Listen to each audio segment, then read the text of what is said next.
Hello friends, कैसे हैं आप सभी लोग। उम्मीद है सभी लोग बढ़िया होंगे और अच्छे से अपने क्लास 10th की प्रिपरेशन कर रहे होंगे। तो आज की इस वीडियो में हम लोग बात करने जा रहे हैं क्लास 10th मैथ्स का चैप्टर नंबर 7 कोऑर्डिनेट ज्योमेट्री का क्वेश्चन नंबर 7। और ये क्वेश्चन जो है ये 1 मार्क का एमसीक्यू टाइप क्वेश्चन है और इसी साल यानी 2025 में पूछा गया है। तो शुरू करते हैं क्वेश्चन को। दोस्तों बता दें कि आप लोग देख रहे हैं अपना चैनल थ्रेशोल्ड और मेरा नाम है अवनीश सिंह। तो चलिए, तो क्वेश्चन पूछ रहा है the mid point of the line segment joining the points P -4, 5 and Q 4, 6 lies on. तो ये दो पॉइंट दे रखे हैं, हमें बताया कि ये कहाँ लाई करता है ना। तो हमें पता है कोई भी पॉइंट है, हम उसको एक्स वाई के फॉर्म में लिख सकते हैं, है ना। एक्स कोमा वाई के फॉर्म में जो भी पॉइंट होता है हमारा वो एक्स कोमा वाई के फॉर्म में होता है, यानी कि जो -4 और 4 है ये एक्स एक्सिस पर है और 5 और 6 हमारे वाई एक्सिस पर है। तो मान लेते हैं हम कि हमारा जो क्यू जो पॉइंट है इसमें जो 4 और 6 है ये एक्स है, 4 और 6 हमारा वाई एक्सिस पर है। तो मैं इसको मान लेता हूँ x2 और मैंने इसको मान लिया है y2। और जैसे P पॉइंट पे -4, 5 है तो -4 है हमारा, मैंने मान लिया x1 और 5 मैंने मान लिया है y1। अब मिड पॉइंट पूछा गया हमसे, तो मिड पॉइंट निकालने का एक फॉर्मूला होता है, वो होता है हमारा, अगर हम एक्स एक्सिस के लिए निकाल रहे हैं तो वो है x2 प्लस में x1 अपॉन में 2। और ऐसे जब y एक्सिस के लिए निकालेंगे तो होगा y is equal to y2 plus का y1 अपॉन में 2। तो बस ये करना है, x2 प्लस x1 अपॉन में 2 कर दीजिए और y2 प्लस y1 अपॉन में 2 कर दीजिए। तो पहले मैं निकालता हूँ x वाला। तो x का जब मिड पॉइंट निकालूंगा तो मेरा बनेगा 4 प्लस का माइनस का 4 अपॉन में 2, जो हो जाएगा मेरा 0 अपॉन में 2 0। यानी कि x एक्सिस जो है वो उसकी वैल्यू जो मिड पॉइंट है वो 0 है। ठीक है, अब मैं निकालता हूँ y पॉइंट के लिए। तो y का जो होगा y is equal to y2 है मेरा 6 प्लस में y1 है मेरा 5 अपॉन में 2। तो ये मेरा हो जाएगा 11 अपॉन में 2, जो होता है मेरा 5.5 के बराबर। ठीक है, तो इसका मतलब कि जो मेरा मिड पॉइंट आया है वो मेरा आया है 0,5.5, यानी x एक्सिस पर 0 और y एक्सिस पर 5.5। तो मेरा कहाँ लाई करेगा ज़रा बताइए। मैं यहाँ लिख देता हूँ, x एक्सिस पर 0 और y एक्सिस पर 5.5। अगर हम इसको ग्राफिकली समझने की कोशिश करें तो देखिए, ये मेरा है y एक्सिस, ये मेरा x एक्सिस जो है मेरी 0 है ना। x एक्सिस मेरी 0 है, लेकिन y एक्स यानी ये यहाँ पे इस जाएगा ही नहीं, ये यहीं रहेगा बीच में, जो बस मेरा ऊपर नीचे होगा। और कहाँ होगा मेरा ऊपर, यानी 5.5 मेरा कहीं यहाँ लाई कर रहा होगा 5.5। तो मेरा किस एक्सिस पर है, एक्स एक्सिस पर है, वाई एक्सिस पर है, ओरिजिन पे है, या नीदर एक्सिस वाई एक्सिस। तो डी तो होगा नहीं, तो डी को तो मैं काट देता हूँ, कहीं ना कहीं तो होगा। ठीक है, ओरिजिन पे मुझे नहीं दिख रहा है कि ओरिजिन पे तब होता है जब 0,0 पॉइंट होता है। ठीक है, तो ये भी नहीं है, एक्स एक्सिस भी नहीं है, क्योंकि देखो हम ऊपर बढ़ चुके हैं। एक्स एक्सिस तो ये वाली लाइन होती है ना हॉरिजॉन्टल वाली, पर हम वर्टिकल पे घूम रहे हैं। इसका मतलब हमारा एक ही ऑप्शन बचता है, वो है वाई एक्सिस, जो हमने सक्सेसफुली आंसर फाइंड आउट कर लिया है। तो चलिए, आज के लिए इतना ही, और वीडियो देखने के लिए बहुत बहुत धन्यवाद आप सभी का। और ऐसे हम लोग आपके लिए PYQs लाते रहेंगे, बस बने रहिए, and thank you very much. चलिए मिलते हैं एक अलग PYQ अलग कॉन्सेप्ट के साथ। जब तक ये take care, bye bye, good night, all the best. Hello friends, कैसे हैं आप सभी लोग। उम्मीद है सभी लोग बढ़िया होंगे और अच्छे से अपने क्लास 10th की प्रिपरेशन कर रहे होंगे। तो आज की इस वीडियो में मैं आप लोगों के लिए लेके आया हूँ क्लास 10 CBSE मैथ्स का चैप्टर नंबर 7 कोऑर्डिनेट ज्योमेट्री का एक और PYQ। और ये PYQ जो है ये 2 मार्कर यानी कि 2 नंबर में आया हुआ है और इसी साल पूछा गया है 2025 में। तो एक इम्पॉर्टेंट PYQ ये हो जाता है। तो स्टार्ट करने से पहले मैं आप लोगों को बता दूं कि मेरा नाम है अवनीश सिंह और आप लोग देख रहे हैं अपना प्यारा सा चैनल थ्रेशोल्ड। तो चलिए शुरू करते हैं। तो क्वेश्चन आपसे पूछ रहा है कि the coordinates of the centre of a circle are 2a, a-7। जो सर्कल का जो सेंटर है उसके जो कोऑर्डिनेट है वो हैं 2a, a-7। Find the values या value of a if the circle passes through the point 11 comma minus 9 and has diameter 10 root 2 units। ठीक है, अब देखिए क्वेश्चन ने बहुत सारी चीज़ें बताई हैं, तो एक एक करके हम क्वेश्चन की भाषा में ही क्वेश्चन को समझाएंगे। देखना, तो सबसे पहले हमें एक सर्कल का सेंटर बनाना है। तो ये हमारा हो गया सर्कल का सेंटर, है ना। तो इसके जो कोऑर्डिनेट्स हैं वो हमें दिए हुए हैं 2a, 2a, a-7, 2a, a-7। ठीक है, थोड़ा हाँ, तो यहाँ पे अब ये हमारा हो गया। अब एक सर्कल बना लेता हूँ, तो मैं एक सर्कल यहाँ पे जल्दी से ड्रॉ कर लेता हूँ। तो ये मेरा हो गया सर्कल,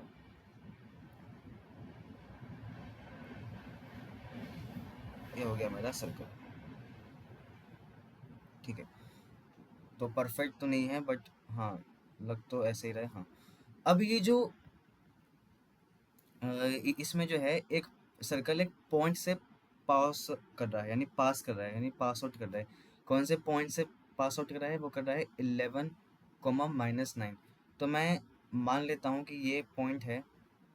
हाँ, और ये जो पॉइंट है इसके कोऑर्डिनेट हैं 11 कोमा माइनस का 9, और ये सर्कल यहाँ से पास कर रहा है। पास कर रहा है इसका मतलब उसके सर्कमफ्रेंस से पास कर रहा होगा। इसका मतलब कि ये एक पॉइंट है सर्कमफ्रेंस पे, और ये सेंटर है। तो अगर मैं इनको ज्वाइन कर दूं, तो क्या ये मेरा एक रेडियस नहीं बन जाएगा? हाँ, बन जाएगा, क्योंकि जो मेरा पॉइंट है वो पास आउट कर रहा है सर्कल से, है ना। इसका मतलब कि कहीं ना कहीं वो सर्कमफ्रेंस को टच कर रहा होगा पॉइंट। इसका मतलब कि मैंने उस पॉइंट को मान लिया है कि यहाँ पर है और ये मेरा सेंटर है, तो अगर मैं इनको ज्वाइन कर दूँ तो मेरा रेडियस नहीं हो जाएगा। हाँ, तो यही बता रहा है। तो फाइंड द वैल्यू ऑफ ए, तो हमें ए की वैल्यू बतानी है जब जो सर्कल है वो पास कर रहा हो 11 कोमा माइनस 9 पॉइंट से, और डायमीटर हो 10 रूट 2। तो डायमीटर जो है वो 10 इंटू में रूट 2 है। तो जो डायमीटर है वो 10 इंटू में रूट 2 है। Diameter is equal to 10 upon में रूट 2। तो अब देखिए, डायमीटर की मुझे ज़रूरत नहीं है, मुझे रेडियस की ज़रूरत है। कैसे? देखना, अगर मैं रेडियस निकालूं तो कितना होता है? d/2, मतलब 10 रूट 2 अपॉन में 2। मेरा रेडियस आ जाएगा 5 इंटू में रूट 2। अब 5 इंटू में रूट 2 क्या है? ये रेडियस की लेंथ है, 5 इंटू में रूट 2 रेडियस की लेंथ है। ये मेरा पॉइंट हो गया 11 कोमा माइनस 9। ये मेरा हो गया 2a कोमा a-7। तो इसको मैं अगर एक सिंपल लाइन से रिप्रेजेंट करूं तो ये मेरा है 2a कोमा a-7। ये है मेरा 11 कोमा माइनस 9। ये पूरी लेंथ है मेरी 5 इंटू में रूट 2। अब ऐसा कौन सा फॉर्मूला है, देख के ज़रा समझिए, ऐसा कौन सा फॉर्मूला है जिसको मैं अप्लाई करूं और मुझे ए की वैल्यू पता चल जाए, और उस फॉर्मूले में लेंथ होना चाहिए, है ना। ये दो पॉइंट है, इन दोनों के बीच का जो लेंथ है या फिर डिस्टेंस है ये ये होना चाहिए, और कोई भी दो पॉइंट होने चाहिए। जैसे ये फर्स्ट पॉइंट है, ये सेकंड पॉइंट है, इसको मैंने मान लिया है ए, इसको मैंने मान लिया है बी। ऐसे कौन सा फॉर्मूला है? वो फॉर्मूला है डिस्टेंस फॉर्मूला। जी हाँ, डिस्टेंस फॉर्मूला यूज़ करके हम लोग ए की वैल्यू को फाइंड आउट करेंगे। अब देखना कैसे। तो डिस्टेंस फॉर्मूला क्या होता है? D is equal to root में x2 माइनस x1 प्लस में y2 माइनस का y1। अब ये x1 y1 ये सब क्या है तो बताता हूँ। तो ये जो है जब हम कोऑर्डिनेट को लिखते हैं तो पहले हम x के कोऑर्डिनेट लिखते हैं, फिर हम y के लिखते हैं। जैसे कि अगर मैंने लिखा है 2,5, तो जो 2 है ये मेरा x एक्सिस को रिप्रेजेंट कर रहा है, यानी ये जो है 2, ये x के एक्सिस पर 2 है, और ये जो मेरा जो 5 है ये y एक्सिस पर 5 है। देखिए, इसका मतलब कि ये जो मेरा पॉइंट है ये वाला हो गया। एक्स एक्सेस से 2 और वाई एक्सेस से 5। ठीक है, अब यहाँ पे मैंने मान लिया है कि ये हमारा x1, ये हमारा y1। आप किसी को भी मान सकते हैं, लेकिन ध्यान दीजिएगा अगर आपने इसको x1 माना है तो आपको इसको y1 ही मानना पड़ेगा। अगर आपने इसको वैसे y1 मानने की जरूरत नहीं है, आप इसको y2 भी मान सकते हैं, क्योंकि देखिए इसमें अच्छा इसमें स्क्वायर भी लगना है, सॉरी। तो जब स्क्वायर लगेगा तो भाई तो माइनस वाली चीज़ तो पॉजिटिव हो ही जाएगी, है ना। तो चाहे आप फिर 5 - 2 का स्क्वायर करें, चाहे 2 - 5 का स्क्वायर करें, बात तो एक ही हो जाएगी, है ना। तो ये हमारा हो जाएगा y2, ये हो जाएगा हमारा, सॉरी ये हो जाएगा x2, ये हो जाएगा हमारा y2, x2 और ये y2। तो फॉर्मूले है हमारा, अब डिस्टेंस तो हमें दिया हुआ है, तो डिस्टेंस कितना दिया हुआ है हमें, 5 इंटू में √2 इज इक्वल टू में होल रूट लगाएंगे, x2 मेरा क्या है 2a, तो 2a माइनस में 11 का होल स्क्वायर, देन प्लस में a -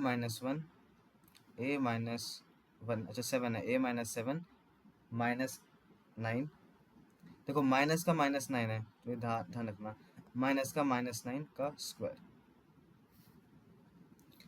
अब ये रूट जो है ये मैं इधर ले आता हूँ LHS की साइड में, तो थोड़ा आसानी हो जाएगी।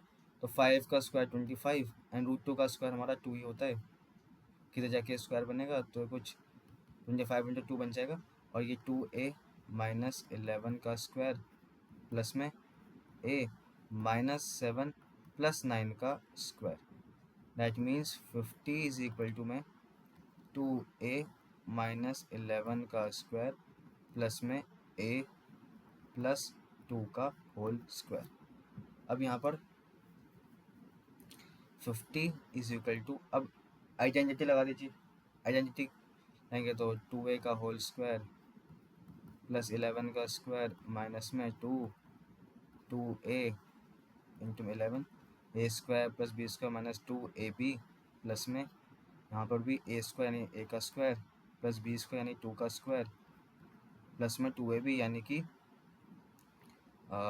2 into a into 2 that is 4a, मैंने डायरेक्ट लिख दिया, तो 2 into 2 into a that is 4a, then 50 is equal to 4a का स्क्वायर प्लस में 121 माइनस में, अब देखिए 2 ज़ा 4 एंड 4 इंटू 11 44, तो 44a प्लस में a का स्क्वायर प्लस में 4 प्लस में 4a। तो अब ही 121 वहाँ चला जाएगा, तो 50 माइनस में 121, अब यहाँ वेरिएबल्स रह गए हैं, then 4a square, a square 5a square 5a square, then ये प्लस का 4 या माइनस का 4 बन जाएगा, तो नंबर को मैं एक साथ लिख देता हूँ, then 4a and minus 44a हो जाएगा हमारा माइनस का 40a, ये 4 हमारा उस साइड चला गया, ठीक है। देन 50 एंड माइनस का 125, माइनस का 125 ये ऐड हो जाएंगे, तो माइनस 125 हो जाएगा इज इक्वल टू में 5a स्क्वायर माइनस में 40a। तो इसको सॉल्व कर दीजिए, देन अब 50, अब इसको ऐड करेंगे तो कितना हो जाएगा, ये 1, अच्छा तो 5 हो जाएगा, 5 एंड ये 7, तो माइनस का 75 बचेगा, तो माइनस का 75 is equal to 5a square minus का 40a। अब इसको उधर भेज दो, तो 5a स्क्वायर माइनस का 40a प्लस में 75 इज इक्वल टू में 0। अब मुझे 5 कॉमन आता हुआ दिखाई दे रहा है, तो 5 को मैंने निकाल लिया common, then a square minus का 8a प्लस में 15 इज इक्वल टू में 0। इसका मतलब कि a स्क्वायर माइनस में 8a प्लस में 15 इज इक्वल टू 0। अभी हमारे पास एक क्वाड्रेटिक इक्वेशन बन चुकी है, अब हमें इसको सॉल्व करना है और दो रूट निकलेंगे, वो दो हमारे पास वैल्यूज आ जाएंगी। देन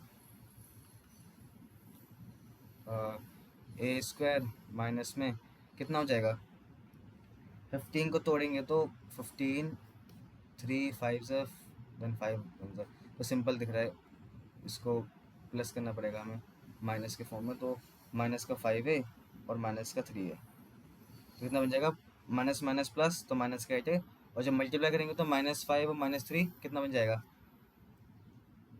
प्लस का 15 इज इक्वल टू 0। मैं लिख देता हूँ, देखो -5 हमने लिया है, हमने लिया है -3, अब इनको ऐड करेंगे तो -5 और -3 कितना हो जाएगा, माइनस का 8 रहेगा। जब प्रोडक्ट निकालेंगे तो -5 और -3 कितने हो जाएंगे, 15। तो हमें ये तो चाहिए था -8 यहाँ पे, और माइनस का 15, सॉरी प्लस से 15 यहाँ पर। तो ए स्क्वायर माइनस का 5a माइनस में 3a माइनस का 15, ये माइनस मैंने कॉमन लिया इसलिए यहाँ पे भी माइनस लग गया 15 के साथ भी, इज इक्वल टू 0। तो a बाहर निकाला तो a माइनस का 5 माइनस का 3 फिर a माइनस का 5 इज इक्वल टू 0। तो a माइनस 3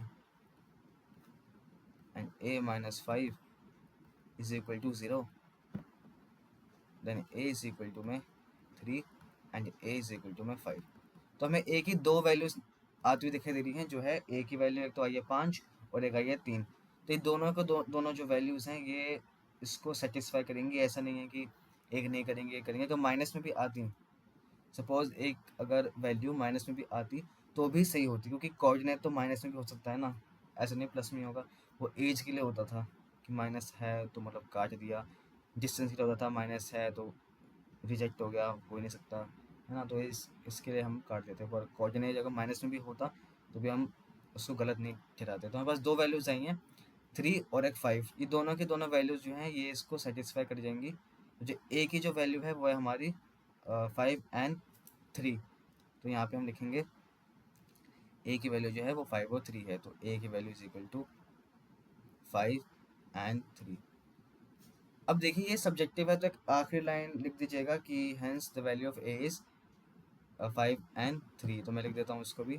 तो therefore the value of A, the values of A R, एक हो जाएगा ए इज इक्वल टू 5 और एक हो जाएगा ए इज इक्वल टू में 3। तो ये दोनों की दोनों वैल्यूज जो हैं हमारे पास आ चुकी हैं। तो हमसे ये पूछा गया था कि यहाँ पे कि फाइंड द वैल्यू ऑफ ए। अच्छा यहाँ पे देखिए वैल्यू क्या क्या एस भी लगा रखा है, एक से ज़्यादा वैल्यूज़ भी आ सकती हैं। देखिए इस पर ज़रा गौर करिए, वैल्यूज़ लिखा हुआ है ना, यानी एक भी हो सकती है और एक से ज़्यादा भी। तो इसलिए हमारा आंसर सही है। ऐसे में सोचे सर एक से ज़्यादा कैसे आ गई हैं, तो आ सकती हैं। ये क्वेश्चन में भी हमें बताया गया है, भी दिखाया था, एक से ज़्यादा वैल्यूज़ भी आ सकती हैं। तो यहाँ पे हमारा क्वेश्चन जो है हो चुका है सॉल्व। तो बहुत बहुत धन्यवाद आप सभी लोगों का वीडियो को देखने के लिए। तो ऐसे ही हम आप लोगों के लिए और भी PYQs लाते रहेंगे, इस चैप्टर की भी और आने वाले अगले चैप्टर के लिए भी। और कुछ भी आपको ऐसा लगता है कि इम्प्रूवमेंट की ज़रूरत है या हमें और ज़्यादा कुछ इम्प्रूव करना चाहिए और आप लोगों को कुछ ज़रूरत है तो बताइएगा। और मिलते हैं अगली वीडियो में, जब तक के लिए take care, bye bye and good night, all the best. Hello friends, कैसे हैं हम सभी लोग। तो उम्मीद है सभी लोग बढ़िया होंगे, अच्छे से अपने क्लास 10 की प्रिपरेशन कर रहे होंगे। तो आज की इस वीडियो में मैं लेके आया हूँ क्लास 10 CBSE मैथ्स का चैप्टर नंबर 7 कोऑर्डिनेट ज्योमेट्री का एक और क्वेश्चन। और ये क्वेश्चन CBSE सैम्पल पेपर 24 से 25 में पूछा जा चुका है। तो बहुत ही इंटरेस्टिंग क्वेश्चन है। तो इससे पहले हम शुरू करें, मैं बता दूं कि मेरा नाम है अवनीश सिंह और आप लोग देख रहे हैं अपना चैनल थ्रेशोल्ड। तो चलिए शुरू करते हैं।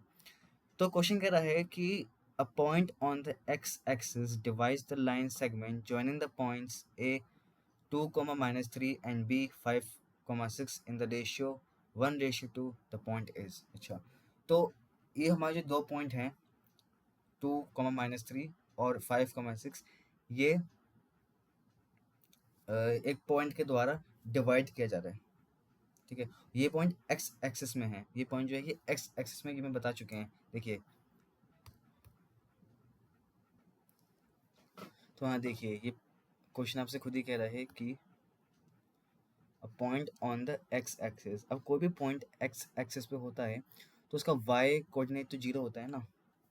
देखिए मान लीजिए कि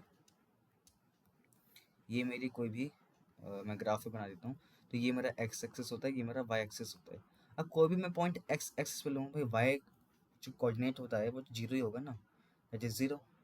तो बस, तो इसका मतलब कि जो भी मेरा पॉइंट होगा वो एक्स कॉमा जीरो होगा, यानी एक्स का कोई भी पॉइंट और साथ साथ वाई कोऑर्डिनेट जीरो। ठीक है।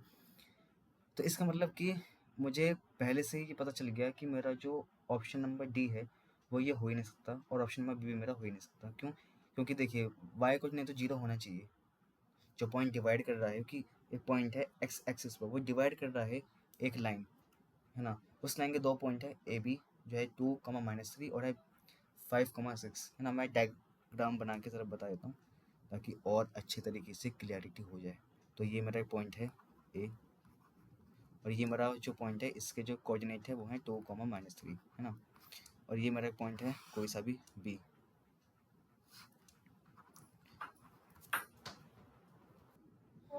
है ना। और दूसरा जो पॉइंट है वो हमारा बी जो है 5, 6।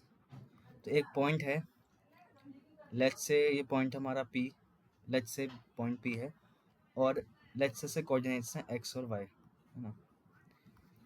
अभी कह रहा है कि ये एक पॉइंट है पी, ये एक्स एक्सिस, है ना, ये एक्स एक्सिस पर है और डिवाइड कर रहा है एक लाइन को 1:2 रेशियो में। तो 1:2 रेशियो में, 1:2 रेशियो में, ठीक है। और ये जो लाइन है इसके दो पॉइंट हैं ए और बी, है ना। ये तो समझ में आ गया, ठीक है।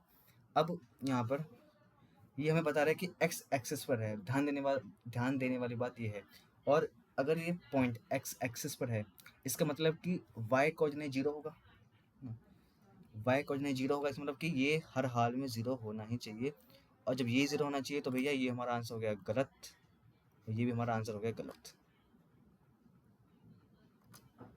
डी ऑप्शन भी हमारा हो गया गलत, ठीक है। अब हमारे जो ऑप्शन बचे हैं वो बचे हैं दो, दैट इज ए और सी। अब देखते हैं इनमें से कौन से करेक्ट है। तो इस पता लगाने के लिए हमारे पास एक फॉर्मूला होता है, क्योंकि रेशियो दे रखा है और उसके बाद कुछ काम आना है। दूसरा काम ये आना है कि हमें अब क्या लगाना है, सेक्शन फार्मूला यूज़ करना है। तो सेक्शन फार्मूला कहता है कि अगर कोई भी हमें पॉइंट निकालना है ना, जो भी कोई दो पॉइंट के बीच में हमें पॉइंट निकालना है और किस रेशियो में डिवाइड कर रहा है वो पॉइंट, तो उसका फॉर्मूला होता है, तो एक्स कोऑर्डिनेट निकालना है तो मैं एक्स का फॉर्मूला निकाल लेता हूँ कि मुझे एक्स कोऑर्डिनेट चाहिए पॉइंट का। तो X is equal to mx2 प्लस में nx1 अपॉन में m+n, ठीक है। जहाँ x2 हमारा है ये, या आप ये भी मान सकते हैं, कोई दिक्कत नहीं है। तो x2 हमारा हो गया है ये, और x1 हमारा हो चुका है ये, ठीक है। और m1 हमारा हो चुका है ये, और m2 हमारा हो चुका है ये, ठीक है। तो अब m है हमारा ये, है ना। अच्छा ये n होगा, सॉरी मैंने m1 m2 लिख दिया, कोई बात नहीं। m और ये n, m और ये n, ठीक है।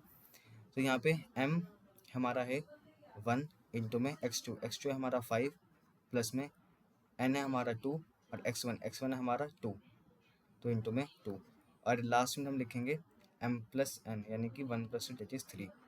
तो 1 into 5 is 5 and 2 into 2 is 4, तो 4/3 दैट मीन्स 9/3। तो इसे कैंसिल हो जाएगा तो आंसर आ जाएगा 3, यानी कि हमारा x कोऑर्डिनेट है 3। तो जो हमारा पॉइंट होगा P वो होगा हमारा 3,0। 3 तो हमारा आ गया x, और y हर हाल में 0 होना चाहिए। चाहे तो निकाल के भी आप देख सकते हैं, है ना, सेक्शन फॉर्मूले से आप निकाल के भी देख सकते हैं, लेकिन क्योंकि समय बचाना है, क्योंकि MCQ है, तो इसलिए मैंने आपको एक ट्रिक बता दी कि हाँ ऐसे भी आप पता लगा सकते हैं। तो ये एक तरीका है अपने कैलकुलेशन को, अपने स्टेप्स को कम करने का MCQ में, है ना। क्योंकि 1 नंबर का क्वेश्चन है, 2 या 3 नंबर का क्वेश्चन होता तो हमें वो करके दिखाना होता, क्योंकि उसके मार्क्स होते हैं स्टेप्स में, ठीक है। तो हैंस आवर आंसर इज 3,0, यानी कि ऑप्शन नंबर ए बी जो हमारा बहरूपिया था वो कैंसिल हो चुका है। लास्ट में हमारा ऑप्शन सी बचा है। देखिए कितने आसानी से हम लोगों ने इस क्वेश्चन को सॉल्व कर लिया है। अब आप लोग इसका ज़रा निकाल के देखना कि क्या ज़ीरो आ रहा है नहीं सेक्शन फॉर्मूले में से, ठीक है। और आएगा ज़रूर, ठीक है। तो चलते हैं, मिलते हैं अगली वीडियो में। इस वीडियो के लिए इतना ही। देखने के लिए बहुत बहुत धन्यवाद आप सभी लोगों का। ऐसे ही हम आप लोगों के लिए वीडियो लाते रहेंगे और बने रहिएगा हमारे चैनल पे ऐसी ही वीडियोस के लिए। तो मिलते हैं अगली वीडियो में, जब तक के लिए take care, bye bye and good night, all the best. Hello friends, कैसे हैं सभी लोग? तो मेरे सब लोग बढ़िया होंगे और अच्छे से अपने क्लास 10 की प्रिपरेशन कर रहे होंगे।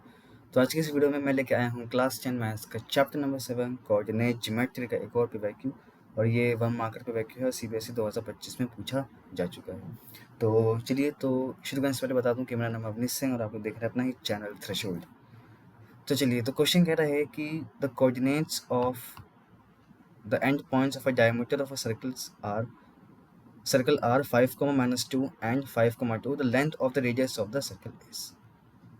तो हमें बताना है कि जो रेडियस है वो कितना है। अगर हमारे जो डायमीटर के जो कोऑर्डिनेट्स है वो एक ये है और एक ये है। तो मैं इस क्वेश्चन को ज़रा डायग्रामेटिकली समझा देता हूँ, डायग्राम से, with the help of diagram. तो डायग्राम ये रहा आपके सामने, आपके स्क्रीन के ऊपर। तो ये है डायग्राम। तो सर्कल परफेक्ट तो नहीं है, और फिर मान लीजिए एक सर्कल है, तो एक डायमीटर है और इस डायमीटर का एक सेंटर है।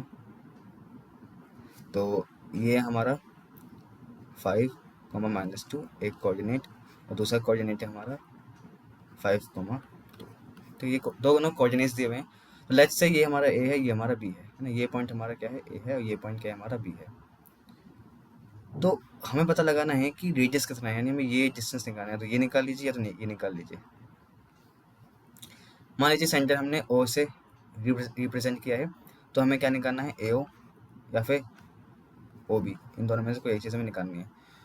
तो अब सबसे पहले ये बहुत आसान है, हम क्या लगाएंगे, डिस्टेंस फॉर्मूला लगाएंगे, है ना। क्या लगाएंगे, डिस्टेंस फॉर्मूला। तो डिस्टेंस फॉर्मूला लगा के हम क्या करेंगे, हम इन दोनों का बीच का डिस्टेंस कैलकुलेट कर लेंगे। ए और बी का दोनों का डिस्टेंस हम लोग कैलकुलेट कर लेंगे। तो जब हम ए और बी के दोनों का डिस्टेंस कैलकुलेट कर लेंगे, उसके बाद हम उस डिस्टेंस को हाफ कर लेंगे। क्यों? क्योंकि वो जो डिस्टेंस होगा वो हमारा रेडियस डायमीटर का डिस्टेंस होगा, और हमें पता है जो रेडियस होता है वो हाफ होता है डायमीटर के डिस्टेंस का। तो हमें उसको हाफ करना पड़ेगा। तो चलिए, समझा तो दिया ही है, मैं इसको करके दिखा देता हूँ। तो डिस्टेंस फार्मूला किस किस को पता है क्या होता है डिस्टेंस फार्मूला? याद करो, हो सकता है अभी ना पढ़ा हो, तो मैं बता देता हूँ। मैं बता देता हूँ पहले, ताकि जब भी पढ़े ना तो आपको पता लग जाए। तो डिस्टेंस हमें ए और बी कोऑर्डिनेट के बीच में निकालना है, इसलिए मैं ई बी लिख देता हूँ, है ना। ये एक तरीका होता है कि हम इन दोनों पॉइंट का डिस्टेंस निकाल रहे हैं, वरना पता नहीं चलेगा ना कि किसका हम निकाल रहे हैं दूसरे को, मतलब कि कोई और अगर देखे, है ना, तो पता लग जाए ना कि हमें डिस्टेंस कौन से दो पॉइंट के बीच का निकाला है। तो ए बी पॉइंट के बीच का डिस्टेंस हम निकाल रहे हैं, तो ए बी हम लोग लिख लेंगे, ठीक है। तो अब इसका फॉर्मूला होता है x2 माइनस में x1 प्लस में y2 माइनस में y1। अभी x2 y1 ये सब क्या है भैया, ये क्या है, समझाओ तो सही, ये क्या है, क्या लिख रहे हो? ये देखो, एक कोऑर्डिनेट है, इस कोऑर्डिनेट का कोई ना कोई तो x और y होगा, इसका भी कोई ना कोई तो x पॉइंट और y पॉइंट होगा, है ना।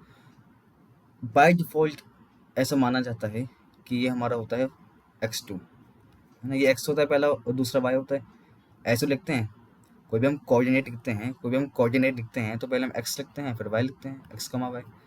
तो ये होगा हमारा x2, ये हमारा y2, और ये है, ये हमारा होगा x1 और ये होगा y1।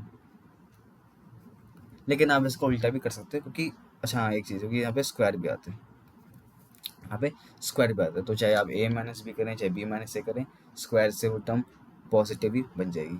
तो ऐसा कुछ नहीं है, बट बुक में ऐसा दिया हुआ है और बताएंगे भी आपको ऐसे ही। तो मैंने आपको वैसे ही बता दिया और दूसरा तरीका बता दिया। अगर आप a माइनस बी की जगह b माइनस सी भी करते हैं तो भी आंसर आपका ठीक होता है। बॉक्स भी नहीं बन रहा, देखो इतना अच्छा फॉर्मूला बताया मैंने कि बॉक्स भी अब नहीं बन रहा है, ठीक है।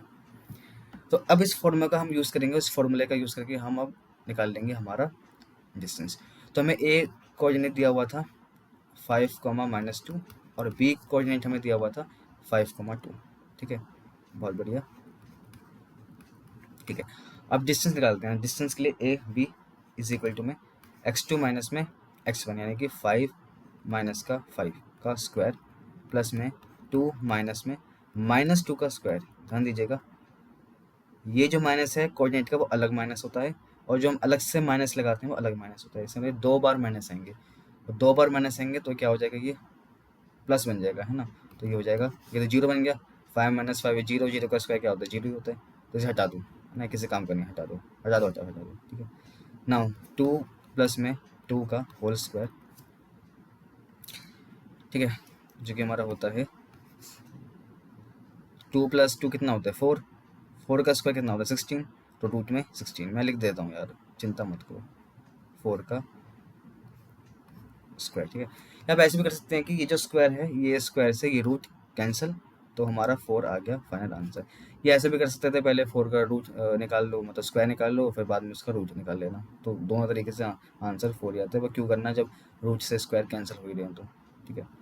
तो हमारा जो डायमीटर आया है, ठीक है, डायमीटर और क्या है, डायमीटर ए बी तो है, ए बी का डिस्टेंस कितना निकला है, ये निकला है हमारा 4 सेंटीमीटर। कुछ दिया हुआ है हमें, कुछ सेंटीमीटर मीटर नहीं दिया हुआ ना, तो हम यूनिट रखेंगे, क्या कहेंगे यूनिट, क्या कहेंगे यूनिट। जब कोई चीज़ नहीं दी हो तो क्या होता है, यूनिट। इट इज़ 4 यूनिट, कितना है हमारा 4 यूनिट, ठीक है। जीभ लड़खड़ा गई थी थोड़ी सी, क्या करें, तो 4 यूनिट, ठीक है। अब हमें निकालना है रेडियस, ये तो ना पूछा था हमसे, है ना, तो स्क्वायर मैंने से येलो से बनाया, इसलिए चलो बना दिया, अच्छी बात है। यहाँ लिख देते हैं डायमीटर लिखा हुआ है, ठीक है। अब रेडियस, रेडियस कितना होता है, radius is equal to diameter का हाफ, डायमीटर का हाफ दैट इज 4 अपॉन में 2 दैट इज 2। अब क्या लिखेंगे, यूनिट, कुछ सेंटीमीटर नहीं कुछ मीटर नहीं, 2 यूनिट, ठीक है। बस आप यूनिट्स भी लिख सकते हैं यार, इतनी अंग्रेजी भी मतलब ठीक है, थोड़ा यूनिट्स लिख दीजिए, कोई दिक्कत नहीं है, ठीक है। 2 यूनिट्स, तो इसका आंसर आ गया 2 यूनिट्स, यानी कि 2 सेंटीमीटर मीटर जो भी है, ये उसका आंसर आ गया। तो हमारा जो आंसर आ चुका है वो आ चुका है 2। देखिए जब हम लेंथ की बात करते हैं ना, तो माइनस तो आ ही नहीं सकता। हाँ, कोऑर्डिनेट माइनस हो सकते हैं, पर लेंथ, लेंथ तो भाई हम जब डिस्टेंस कैलकुलेट करते हैं, तो लेंथ क्या है, एक डिस्टेंस तो है, तो डिस्टेंस के भी नेगेटिव हो सकता है, नहीं हो सकता ना, तो भाई ये तो हमारे दोनों ऑप्शन कैंसिल हो ही गए पहले, कि प्लस माइनस दिया हुआ है, क्योंकि लेंथ तो डिस्टेंस है वो हमेशा पॉजिटिव वैल्यू होती है, तो दैट मीन्स हमारे या तो 4 आना है या तो 2 आना है। 4 हमारा डायमीटर हो गया, जब 4 डायमीटर है तो 2 क्या हो गया, रेडियस, तो आंसर आ गया 2। तो ये 4 क्यों दे रखा है, कंफ्यूजन के लिए, ताकि जो कुछ लोग हैं उन्हें 4 प्राप्त हो जाए और कहें हमारा आंसर आ गया, और ये सी को लगा रहे टिक, जो कि ऐसा नहीं है, आंसर है 2। इसलिए घुमाने के लिए यहाँ पे रेडियस पूछा गया है, डायमीटर भी पूछ सकता था पर थोड़ा घुमाने की कोशिश की गई है, तो इसलिए रेडियस पूछा गया है, ठीक है, ताकि 4 का आंसर लग जाए, ठीक है। तो चलिए, इस तरीके से हमारा फाइनल आंसर आ चुका है 2 यूनिट्स। तो आज के लिए इतना ही, करते हैं वीडियो को समाप्त। तो thank you very very much हमारे इस वीडियो को देखने के लिए। मिलते हैं अगले वीडियो में अलग क्वेश्चन के साथ, इंटरेस्टिंग क्वेश्चन के साथ। जब तक के लिए प्रैक्टिस करते रहें ऐसे ही, and take care, bye bye, good night, all the very best. तो फ्रेंड्स, कैसे हैं आप सभी लोग, तो उम्मीद है सब लोग बढ़िया होंगे और अच्छे से अपने क्लास 10 की प्रिपरेशन कर रहे होंगे। तो आज की इस वीडियो में मैं लेके आया हूँ क्लास 10 मैथ्स का चैप्टर नंबर 7 कोऑर्डिनेट ज्योमेट्री का एक और क्वेश्चन, और ये 1 मार्कर क्वेश्चन है और CBSE 2025 में पूछा जा चुका है। तो चलिए, मेरा नाम है अवनीश सिंह और आप लोग देख रहे हैं अपना ही चैनल थ्रेशोल्ड। तो क्वेश्चन कह रहे हैं कि the points -5,0, 5,0 and 0,4 are the vertices of a triangle which is. तो हमें बताना है कि कौन से टाइप का ट्रायंगल है अगर उसके जो वर्टाइसेस हैं वह -5,0, 5,0 एंड 0,4। तो सबसे पहले मैं यहाँ पे एक ट्रायंगल बना लेता हूँ, ठीक है। तो फिर मैंने यहाँ पे ट्रायंगल बना लिया है। अब इस ट्रायंगल के हमें वर्टाइसेस दिए हुए हैं, वो है हमारे -5,0, एक है हमारा 5,0 और लास्ट है हमारा 0,4। तो लेट्स, मैंने इसको नाम दे दिया है A, B और C, ठीक है। अब हमें बताना है कि ये कौन सा टाइप का ट्रायंगल है, ये राइट एंगल ट्रायंगल है, या आइसोसेलेस ट्रायंगल है, ये इक्विलेटरल ट्रायंगल है, या फिर स्केलिन ट्रायंगल है। तो ये कौन सा टाइप का ट्रायंगल है, तो हमें पता लगाना है। तो पता लगाने के लिए मुझे क्या करना पड़ेगा, मुझे इसकी साइड्स की लेंथ पता होनी चाहिए, कि अगर तीनों की तीनों लेंथ अगर सेम है तो ये इक्विलेटरल ट्रायंगल हो जाएगा, तीनों अलग हैं तो हमारा स्केलिन हो जाएगा, एक अलग है बाकी दो सेम है तो ये हमारा आइसोसेलेस हो जाएगा। और अगर तीनों अलग अलग हैं, स्केलिन हैं, लेकिन फिर भी स्केलिन में भी एक राइट एंगल ट्रायंगल होता है, तो हम उसकी प्रॉपर्टी लगा के देखेंगे कि क्या ए स्क्वायर प्लस बी स्क्वायर किसी दो साइड की जो साइड का स्क्वायर है क्या वो थर्ड साइड के स्क्वायर के इक्वल है। तो हमें पता लगाएंगे कि सबसे पहले साइड पता होना जरूरी है। तो चलिए साइड की जो लेंथ है वो पता लगा लेते हैं। तो कैसे पता लगाएंगे? By distance formula. तो चलिए सबसे पहले हम लगाएंगे डिस्टेंस फार्मूला ए बी में। A B is equals to में 5 माइनस माइनस का 5 यानी प्लस का 5 का होल स्क्वायर, ठीक है, देन प्लस में 0 माइनस 0 का whole square, that means root में 20 सॉरी ये 10 हो जाएगा, 5 5 10 तो 10 का स्क्वायर, और ये इससे कैंसिल, तो आंसर आ गया 10। तो ए बी की जो लेंथ है वो आ गई हमारी 10। आप चाहे इसको वैसे भी करते -5 तब भी आंसर हमारा यही आता, ठीक है। तो अब हमें निकालना है साइड किसकी, ए बी की निकालते हैं, हम बी सी की निकालते हैं। तो बी सी में हम निकालेंगे तो हो जाएगा हमारा 0,5 का होल स्क्वायर प्लस में 4 माइनस 0 का होल स्क्वायर, तो हमारा हो जाएगा 5 का स्क्वायर प्लस में 4 का स्क्वायर रूट के अंदर।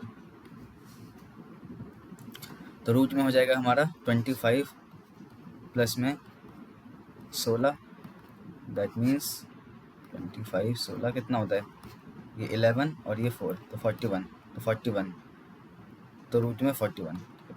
अब इसको खोलने की ज़रूरत है नहीं क्योंकि अब हमारे थर्ड साइड बाकी है, तो पहले मैं तीसरी साइड निकाल लेता हूँ, उसके बाद खोलने की जरूरत पड़े तो इसको रूट को ओपन भी कर लेंगे।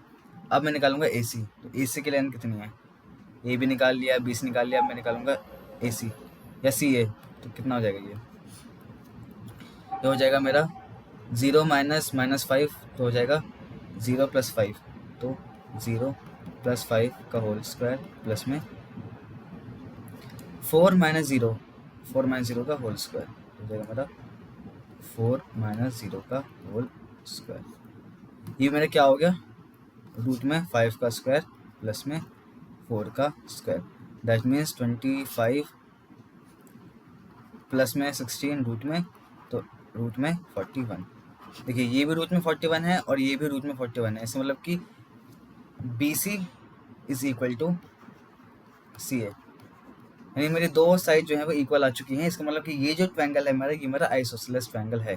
तो hence this triangle is isosceles triangle, that is option number B.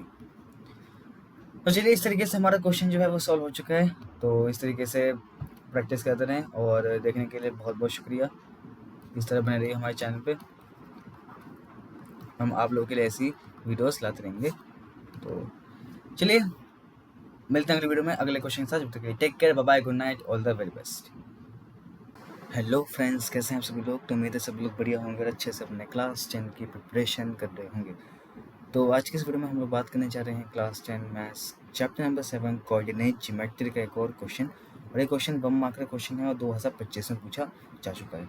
तो मेरा नाम अवनीश सिंह और आप लोग देख रहे हैं अपना ही चैनल थ्रेशोल्ड। तो चलिए क्वेश्चन देखते हैं। तो क्वेश्चन कह रहा है कि the line represented by the equation x minus y equal to 0 is. तो ये लाइन हमारा क्या होगा, ये x एक्सेस के पैरेलल होगी या y एक्सेस के पैरेलल होगी या ओरिजिन से पास कर रही होगी या 3,2 पॉइंट से पास कर रही होगी। तो हमें ये फाइंड आउट करना है। तो सबसे पहले मैं क्या करता हूँ, मुझे इक्वेशन दी हुई है x minus y equal to में 0। तो वही क्लियर है कि x is equal to y है, जितनी वैल्यू x की है उतनी ही वैल्यू जो है वो y की होगी, ठीक है। अब यहाँ पे मैं ग्राफिकली देखूँ, है ना, तो x is equal to y वाली लाइन मेरी कैसे जाती है, तो मेरी कुछ इस तरीके से जाती है। ये है मेरी x is equal to y की लाइन। क्या है मेरी x is equal to y की लाइन। तो अगर मेरी x is equal to y की लाइन है तो आपको ऐसा नहीं लग रहा कि ये जो लाइन है ये ओरिजिन यानी 0,0 से पास आउट कर रही है? हाँ जी बिल्कुल कर रही है। देखिए ना, जितनी वैल्यू x की उतनी y की है, यहाँ y है उतनी ही यहाँ पे x की वैल्यू है। देखिए कहीं भी आप पॉइंट ला के देख लीजिए, जितनी वैल्यू x की है उतनी वैल्यू कितनी है y की भी है। हो सकता है मैंने थोड़ा टेढ़ा मेढ़ा बनाया है तो नहीं दिख रहा हो, लेकिन x is equal to y की लाइन जो है वो ऐसी ही बनती है। तो hence the line is hence the line is passing from origin। आप चाहें तो एक बार ग्राफ लीजिए और बार ग्राफ का जो पेपर आता है उस पर आप x को भी 2 मार्क कीजिए, y को भी 2 मार्क कीजिए, यानी 1,1 2,2 3,3 ऐसे मार्क कीजिए, -1, -1 -2, -1। तो आप देखिएगा कि अगर आप इसको ज्वाइन करेंगे तो आपको कुछ इस तरीके की लाइन मिलेगी जैसे मैंने यहाँ पे बनाई है। ठीक है, तो चलिए, तो साफ साफ साबित हो जाता है कि जो लाइन है ये ओरिजिन से पास कर रही है।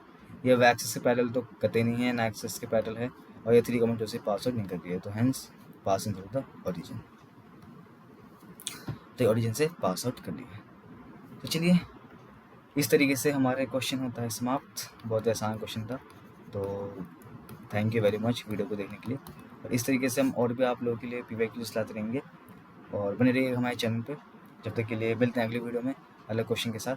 तब तक take care, bye bye, good night, all the very very best, thank you. Hello friends, कैसे हैं आप सभी लोग? तो उम्मीद है सभी लोग बढ़िया होंगे, अच्छे से अपने क्लास 10th की प्रिपरेशन कर रहे होंगे। तो मेरा नाम है अवनीश सिंह और आप लोग देख रहे हैं अपना ही चैनल थ्रेशोल्ड। तो आज की इस वीडियो में मैं लेकर आया हूँ क्लास 10 CBSE मैथ्स का चैप्टर नंबर 7 कोऑर्डिनेट ज्योमेट्री का एक और क्वेश्चन। और ये क्वेश्चन 1 मार्कर क्वेश्चन है, CBSE 2025 में पूछा जा चुका है। तो चलिए, तो क्वेश्चन हमसे पूछ रहा है कि if the midpoint of the line segment joining the points A 3,4 and B K, 6 is P x, y and x plus y minus 10 is equal to 0, then find the value of K। तो basically हमसे question पूछ रहा है कि ये हमारा एक line segment है जिसके 2 पॉइंट्स हैं, और ये पॉइंट हैं A 3,4 और B K, 6, और इसका एक मिड पॉइंट है जो कि है P, और इसके मिड पॉइंट है x, y, और हमें एक इक्वेशन दी हुई है, वो इक्वेशन है x plus y minus 10 is equal to 0। तो हमें बताना है कि k की वैल्यू क्या होगी, हमें k की वैल्यू बतानी है कि इस k की वैल्यू क्या होगी। तो चलिए, तो सबसे पहले मैं इस पॉइंट को क्या करता हूँ, थोड़ा सा रिप्लेस कर देता हूँ, क्योंकि मुझे इक्वेशन दी हुई है तो मुझे या तो x को y या y को x में रिप्लेस करना होगा इन दोनों पॉइंट में से, है ना। या तो x को y के फॉर्म में लिख लीजिए या तो y को x फॉर्म में लिख लीजिए। तो मैं लिखूँगा कि x plus y is equal to 10। तो x की वैल्यू आ गई है मेरे पास, x की वैल्यू आ गई मेरे पास 10 माइनस में y, x की वैल्यू आ गई है 10 माइनस में y। तो जो मेरे पॉइंट हो जाएंगे वो हो जाएंगे मेरे पास 10 माइनस y और y। ये मेरे दो नए कोऑर्डिनेट्स हो गए। ठीक है, ये मुझे कहाँ से मिला? ये मुझे इस इक्वेशन से मिली, ये वैल्यू मुझे इस इक्वेशन से मिली, इस इक्वेशन से 10 माइनस वाई मुझे इस इक्वेशन से मिली जो मुझे क्वेश्चन में दी हुई थी, that is x plus y minus 10 is equal to 0। तो यहाँ से मैंने निकाल लिया x is equal to 10 minus में y। ठीक है, अब फर्दर सॉल्व करता हूँ मैं इसे। तो देखो, मिड पॉइंट है, साथ से पता चल रहा है कि P जो है वो मिड पॉइंट है A और B का। तो मैं इसमें क्या मिड पॉइंट फार्मूला लगा लेता हूँ ईजिली, क्योंकि क्वेश्चन ने खुद ही बता दिया कि मिड पॉइंट है। तो मिड पॉइंट का फार्मूला लगा के मैं इनके कोऑर्डिनेट्स आसानी से पता लगा सकता हूँ। तो मिड पॉइंट का फार्मूला होता है, जब मैं x के लिए निकाल रहा हूँगा तो होगा x2 प्लस में x1 अपॉन में 2, और जब y के लिए मैं निकाल रहा हूँगा तो होगा y2 प्लस में y1 अपॉन में 2। तो चलिए अब निकालते हैं। तो पहले मैं निकालता हूँ x के लिए, तो x के लिए निकालूंगा तो x2 प्लस में x1, तो मेरा हो गया x2, ये हो गया मेरा x1 या कुछ भी ले लीजिए। तो k है मेरा x2, ये हो गया है मेरा x1, 3 हो गया है मेरा x1, और y मेरा हो गया 4 हो गया है मेरा y1, और 6 हो गया है मेरा y2। तो x2 प्लस में x1 that means k plus 3 upon में k प्लस 3 अपॉन में 2 मेरा हो गया 10 माइनस वाई, एंड जब मैं वाई के निकाल रहा हूँ तो होगा मेरे पास 6 प्लस में 4 अपॉन में 2, दैट मीन्स वाई। ठीक है, तो y2 प्लस में y1, that means 6 plus 4 upon में 2 इज इक्वल टू y।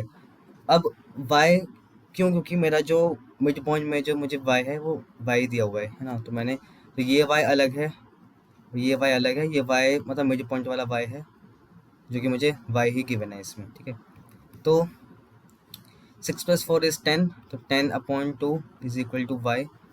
तो मुझे y की वैल्यू जो है 5 मिल गई है। ठीक है, इतना मुझे y के फॉर्मूले से पता लग चुका है, y वाले मिड पॉइंट के फॉर्मूले से। तो अच्छा, अब मुझे इससे क्या फ़ायदा होगा? कुछ फ़ायदा नहीं होगा। अब मैं y की वैल्यू जो है वो यहाँ पुट कर दूंगा, मुझे k की वैल्यू देखो मिल जाएगी बड़े आसानी से। तो that means k plus 3 upon में 2 इज इक्वल्स टू में 10 माइनस में y। बस y की वैल्यू को मुझे 5 रखनी है, मुझे k की वैल्यू मिल जाएगी। तो k प्लस 3 अपॉन में 2 इज इक्वल टू 10 माइनस में y। k प्लस 3 अपॉन में 2 is equal to 5 and k plus 3 is equal to में 10 एंड k की वैल्यू आ गई मेरे पास 10 माइनस 3, दैट मीन्स k की वैल्यू 7। तो मुझे k की वैल्यू जो है 7 मिल गई है सक्सेसफुली। तो इस तरह मुझे k की वैल्यू मिल जाएगी। तो मैंने क्या किया, मैंने क्वेश्चन को कर लिया है सॉल्व, कुछ नहीं किया मैंने, बस ये मेरे पास दो कोऑर्डिनेट गिवन थे, एक कोऑर्डिनेट एक्स वाई, मैंने एक्स को क्या किया, मैंने वाई के फॉर्म में कन्वर्ट कर लिया बाय यूजिंग दिस इक्वेशन। आप चाहें तो आप वाई को एक्स के फॉर्म में कन्वर्ट कर सकते थे, आप चाहें तो इसको ऐसे भी कर सकते हैं, y is equal to 10 minus x, तब भी आंसर जो है वो सेम आना था, दैट मीन्स के की वैल्यू 7।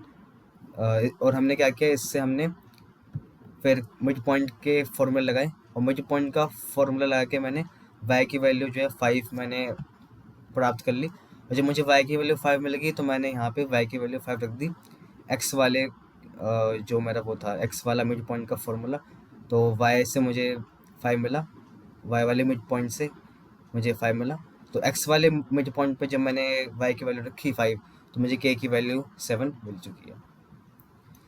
तो इस तरीके से क्वेश्चन होता है हमारा सॉल्व, और बहुत ही इंटरेस्टिंग क्वेश्चन था। तो ये जो क्वेश्चन है ये हमारा 1 मार्कर क्वेश्चन नहीं है, यहाँ अगर लिखा हुआ है, ये हमारा 2 या 3 मार्कर क्वेश्चन है। तो 3 नहीं, जनरली 2 मार्कर क्वेश्चन है। तो और 3 मार्कर सीबीएसई का मोड अगर बहुत अच्छा हुआ तो हो भी सकता है 3 मार्कर में आ जाए, लेकिन जनरली ये 2 मार्कर का ही क्वेश्चन है। तो इस वीडियो के लिए इतना ही, तो ख़त्म करते हैं इस वीडियो को। तो चलिए मिलते हैं अगले वीडियो में, आज के लिए इतना ही, आंसर हमारा 7 आ चुका है। तो मिलते हैं अगली वीडियो में अलग क्वेश्चन के साथ, जब तक के लिए take care, bye bye and good night, all the very best. Hello friends, कैसे हैं आप सभी लोग? तो उम्मीद है सभी लोग बढ़िया होंगे, अच्छे से अपने क्लास 10th की प्रिपरेशन कर रहे होंगे। तो जो लोग डर रहे हैं उन्हें डरने की ज़रूरत नहीं है, और जो लोग घबराए हुए उन्हें घबराने की ज़रूरत नहीं है, क्योंकि आप लोग देख रहे हैं अपना ही चैनल थ्रेशोल्ड, और मेरा नाम है अवनीत सिंह। तो चलिए, तो आज की इस वीडियो में मैं लेकर आया हूँ क्लास 10 सीबीएसई मैथ्स का चैप्टर नंबर 7 कोऑर्डिनेट ज्योमेट्री का एक और क्वेश्चन, और ये एमसीक्यू टाइप क्वेश्चन है। एमसीक्यू, हाँ वही एमसीक्यू जो कभी कभी दिमाग खा लेते हैं, जो ज़्यादा समय ले जाते हैं, वही मैं समझ सकता हूँ। तो ये वही है, और सीबीएसई 2025 के किसी सेट में पढ़ा हुआ था, तो वहाँ से उठा के मैं लेकर आया हूँ। ठीक है, तो उम्मीद करता हूँ पहचान तो लोगे। ठीक है, तो चलिए फिर शुरू करते हैं। तो क्वेश्चन जो है वो बहुत ही सिंपल है, और बस एक चीज़ का ध्यान देना है और क्वेश्चन बन जाएगा। ठीक है, तो क्वेश्चन की तरफ बढ़ते हैं। तो क्वेश्चन हमसे पूछ रहा है कि the line represented by x upon में 4 प्लस y अपॉन में 6 is equal to 1 intersects x axis and y axis respectively at p and q। ठीक है, तो मतलब ये एक लाइन है, ये लाइन जो है ये y एक्सिस और x एक्सिस को इंटरसेक्ट कर रही है। ठीक है, दो पॉइंट पे इंटरसेक्ट कर रही है, पहला पॉइंट है x एक्सिस पर और दूसरा पॉइंट है y एक्सिस पे। ठीक है, इतनी बात तुम्हें क्लियर होगी। ठीक है, respectively at p and q है ना, तो एक पॉइंट p है, दूसरा पॉइंट q है। ठीक है, the coordinates of the mid point of the line segment, तो इसी लाइन सेगमेंट के आपको मिड पॉइंट पूछा गया है, ठीक है। तो कोई ग्राफ बनाने की जरूरत नहीं है, कोई कुछ करने की जरूरत नहीं है, बस एक चीज़, सिंपल चीज़ मैं बताऊंगा, सवाल हो जाएगा, ठीक है। तो चलिए, तो सबसे पहले ये मुझे जो इक्वेशन दी हुई है ना खतरनाक सी, ठीक है, जो दिख रही है खतरनाक पर है नहीं, मैं इसको लिख लेता हूँ। तो जब मैं इसे लिखूँगा तो ये हो जाएगा x अपॉन में 4 प्लस में y अपॉन में 6 इज इक्वल टू में 1, ठीक है। अब देखिए, अब जब भी ऐसा हो ना कि यहाँ पे 1 हो, ठीक है, यहाँ पे क्या हो 1 हो, ठीक है, क्योंकि लाइन कैसे होती है, देखो x plus y is equal to में c, कोई भी कांस्टेंट आता है, ठीक है। जब भी ये जो कांस्टेंट है ये 1 हो जाए, है ना, इस साइड जो भी कांस्टेंट है 1 हो जाए, तो हमें करना क्या है कि हमें x और y के नीचे जो हमें नंबर दिया हुआ है वो हमें चेक करना है। तो x के जो अपॉन में या नीचे जो नंबर है वो है 4, और y के जो नीचे जो नंबर है वो है 6। तो इसका मतलब कि यहाँ पे जो x की वैल्यू है वो आ गई है 4, और y की वैल्यू जो है वो आ गई है 6, है ना। तो कुछ नहीं करना, बस ये देखते ही हमें निकाल लेना है कि x की वैल्यू जो है 4 आ गई है और y की वैल्यू जो है 6 आ गई है। अगर यहाँ पे 1 है तो ही, अगर 1 नहीं है तो इसको 1 बनाना पड़ेगा, ठीक है। तो यहाँ 1 गिवन है तो मैं बनाऊंगा नहीं, तो इतने डीप पे नहीं जाते हैं अभी। तो यहीं से मुझे x की वैल्यू 4 और y की वैल्यू मुझे 6 मिल गई है। इसका मतलब कि अगर x की वैल्यू 4 है और ये x एक्सिस और y एक्सिस पे इंटरसेक्ट कर रहा है, तो कहीं ना कहीं y की वैल्यू 0 होगी अगर x की वैल्यू 4 है तो, है ना। कहीं ना कहीं y की वैल्यू जो है वो 0 होगी अगर x की वैल्यू 4 है, यानी ये x एक्सिस है और ये y एक्सिस है। कहीं ना कहीं लग रहा है, नहीं लग रहा, देखिए। तो इसका मतलब कि ये जो है ये 0,6 है और ये मेरा जो है 4,0 है। तो ये मेरा x एक्सेस हो गया और ये मेरा y एक्सेस हो गया, ये मेरा x एक्सेस हो गया और ये मेरा y एक्सेस हो गया। इन्हीं दोनों एक्सेस पे तो इंटरसेक्ट कर रहे थे p और q पॉइंट, इन्हीं दोनों एक्सेस पे तो इंटरसेक्ट कर रहे थे q और p पॉइंट, है ना। आप इसे ग्राफिकली अगर समझना चाहें तो मैं बना देता हूँ, ज़रूरत है नहीं। तो ये मेरा ग्राफ है, ठीक है। तो x एक्सेस पे ये हो गया मेरा 1 2 3 और ये 4, then 1 then 2 then 3 then 4 then 5 and then 6। तो ये मेरा ये पॉइंट है 0,6 और ये मेरा पॉइंट है 4,0, ठीक है। तो जो मेरी जो लाइन है ना वो मेरे कुछ इस तरीके से इंटरसेक्ट करती हुई जा रही है, देखिए ऐसे। तो इसी पॉइंट को जो है मैंने नाम दिया हुआ है P और इसी पॉइंट को दिया हुआ है Q। तो बस आपको इन्हीं दोनों पॉइंट में से यहाँ किसी का मिड पॉइंट पूछा गया है तो वो हमें निकालना है। तो वैसे तो आप ग्राफिकली भी निकाल सकते थे बट ऐसे सिंपल है, ठीक है। तो ठीक है, तो ये हमारे जो हैं हमारे पास पॉइंट्स मिल चुके हैं, दैट इज़ 4,0 और 0,6। अब मुझे बस इन दोनों का मिड पॉइंट निकालना है। तो मिड पॉइंट का फॉर्मूला बड़ा आसान है, दैट इज़ x2 प्लस में x1 अपॉन में 2 एंड y2 प्लस में y1 अपॉन में 2। तो दैट मीन्स 0 प्लस 4 अपॉन में 2 कोमा 6 प्लस 0 अपॉन में 2, दैट मीन्स 4 अपॉन में 2 कोमा 6 अपॉन में 2, दैट मीन्स 2,3, दैट मीन्स 2,3। तो हैंस 2,3 मेरा आंसर आ गया। तो चेक करते हैं क्या मेरा आंसर कोई मैच कर रहा है कि नहीं, 2,3। तो hence option number A is matching. तो हैंस ऑप्शन नंबर ए, ठीक है। तो option number A is correct and बाकी जो 3 ऑप्शन हैं ये 3 ऑप्शन जो है ये गलत हैं। तो 2,3 इज़ द आंसर। तो हैंस हमने जो आंसर निकाला है वो एकदम ठीक है। तो चलिए आंसर आ गया है और आज के लिए इतना ही। Thank you very very much इस वीडियो को देखने के लिए। इस तरह बने रहिए और हम आप लोगों के लिए ऐसे ही और भी PYQs लाते रहेंगे और साथ साथ NCERT के क्वेश्चंस भी हम आप लोग के लिए लाएंगे। तो चलिए इतना ही आज की इस वीडियो में, मिलता है अगले वीडियो में अलग एक क्वेश्चन के साथ अलग अंदाज में। तब तक के लिए take care, bye bye, good night, all the very best.